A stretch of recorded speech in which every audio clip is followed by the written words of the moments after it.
বৃহস্পতিবার এলেই যেন সকাল থেকে বেশ টেনশনের মধ্যে আমার পুরো দিনটা কাটে যে সকালের ব্রেকফাস্ট থেকে শুরু করে রাতের ডিনার অবধি কি কি বানাবো। যেহেতু আমরা ওই দিন ভেজ নিরামিষ খাই, সেই নিয়ে আমার বড্ড টেনশন শুরু হয়ে যায় যে সকালের ব্রেকফাস্টে কি বানাবো।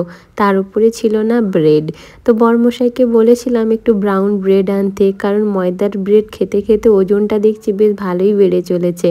তাই এই ব্রাউন ব্রেডটা আনতে বলাতে বরমশাই এবার থেকে আনা শুরু করেছে। আর যেহেতু সকালবেলা ভেবেছিলাম মুড়ি খাবো, তাই বেগুনি ভেজেছিলাম। তারপর যেহেতু বরমশাই হঠাৎ করে দেখছি ব্রাউন ব্রেড নিয়ে চলে এসেছে, তাই আজকে ভাবলাম একটু চেঞ্জ করে ফেলি, বেগুনি দিয়ে আজকে ব্রেডটা খাওয়া যাক, আশা করি ভীষণভাবেই ভালো লাগবে। ওই যেহেতু মুড়ি খাওয়ার জন্য সমস্ত কিছু রেডি করছিলাম, তার মধ্যেই শশাগুলোও কুচিয়েছিলাম, ভেবেছি এর মধ্যে দিয়েই খেয়ে নেবো শশাগুলো।